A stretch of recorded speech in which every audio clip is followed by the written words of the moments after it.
ఓం గం గణపతయే నమః. ఆధ్యాత్మిక పరిమళాన్ని ఆస్వాదిస్తున్నటువంటి భక్తులకు, సాధకులకు నమస్కారం. మా ఆధ్యాత్మిక వీడియోలు మీకు నచ్చినట్లయితే లైక్ చేసి షేర్ చేయగలరు. మనము ఈరోజు కార్తీక పురాణము 2వ అధ్యాయాన్ని పారాయణం చేసుకుందాం. ఈ 2వ అధ్యాయంలోని సారాంశం ఏమిటంటే, ఈ శరీరము శాశ్వతం కాదు, ఈ శరీరంతో కలిగే సుఖభోగాలు అశాశ్వతమని, శరీరం సహకరించినప్పుడే ఆ పరమాత్మ దర్శనం కోసము సాధనను చేయాలని చెబుతుంది. ఈ శరీరం కేవలం జ్ఞాన సముపార్జనకు ఒక సాధనంగా ఉపయోగించాలని తెలుపుతుంది. అలాగే ఒక బ్రహ్మజ్ఞాని దర్శనం వలన ఒక కుక్కకు ఎలా మోక్షం కలిగిందో ఈ అధ్యాయంలో తెలుసుకుందాం. అలాగే కార్తీక సోమవార వ్రత మహత్యంను గురించి కూడా తెలుసుకుందాం. 2వ రోజు కథలను ప్రారంభిస్తూ వశిష్ఠుడు జనక మహారాజుతో సోమవార వ్రత మహిమను గూర్చి చెబుతాడు. కథలోకి వెళ్లే ముందు ఆధ్యాత్మికంగా ఈ కథ ఏమి సూచిస్తుందో ఒకసారి చూద్దాం.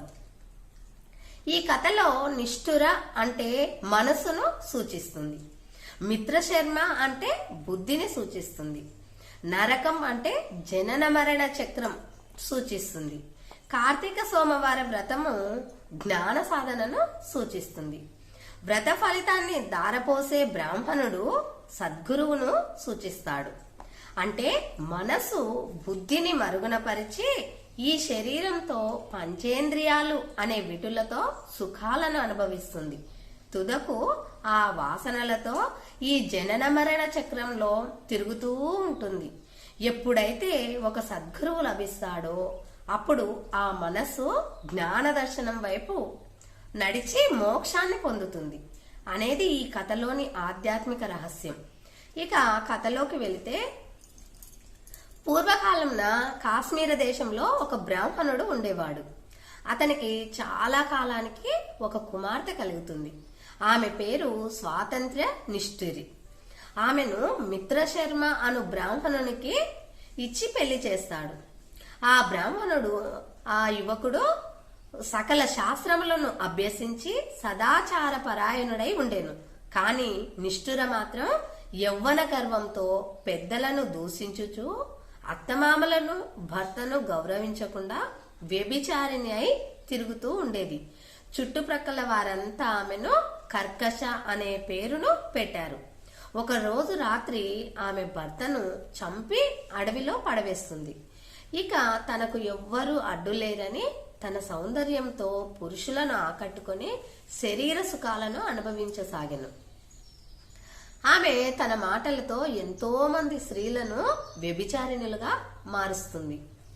ఎప్పుడూ కాలం ఒకేలాగా ఉండదు కదా. కాలం గడిచే కొద్దీ ఆమె యవ్వనం నశించి కుష్టి వ్యాధిగ్రస్తురాలు అవుతుంది. అంతవరకు ఆమెను మోహించినటువంటి పురుషులు ఎవ్వరూ ఆమెను కన్నెత్తి కూడా చూడలేదు.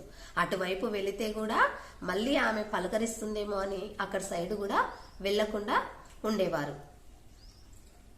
తుదకు ఒకరోజు ఆమె మరణించింది. చాలా పాపకార్యములు చేసినందువలన ఆమెను యమదూతలు నరకానికి తీసుకొని వెళ్ళగా అక్కడ నానా నరక బాధలకు గురి చేశారు.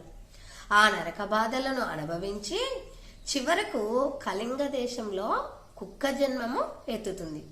ఆ కుక్క జన్మతో ఉన్న ఆమె ఆకలితో వీధుల వెంట తిరుగుతూ ఉండేది. ఒకనాడు ఒక బ్రాహ్మణుడు కార్తీక సోమవార వ్రతమును ఆచరించి ఉపవాసం ఉండి సాయంత్రము నక్షత్ర దర్శనం చేసుకుని ఆ బలి అన్నాన్ని తీసుకొని అరుగు మీద పెట్టి కాళ్ళు చేతులు కడుక్కోవడానికని లోపలికి వెళ్తాడు. అప్పుడు ఆ రోజు కార్తీక మాసము సోమవారం అగుట వలన, కుక్క రోజంతా ఉపవాసం ఉండటం వలన, శివపూజ పవిత్ర స్థానమైన ఆ బ్రాహ్మణుని ఇంట దొరికిన ప్రసాదమును తినుట వలన ఆ కుక్కకు తన పూర్వజన్మ జ్ఞానము కలిగింది. అంతటా ఆ కుక్కకు మాటలు వచ్చి తన పూర్వజన్మల వృత్తాంతము ఆ బ్రాహ్మణుడికి తెలిపి ఆ బ్రాహ్మణుడిని ఇలా అడిగింది: ఓ బ్రాహ్మణోత్తమా, మీరు చేసిన కార్తీక సోమవార వ్రత ఫలము నాకు ఇచ్చి నాకు మోక్షాన్ని కలిగించుము అని వేడుకుంటుంది.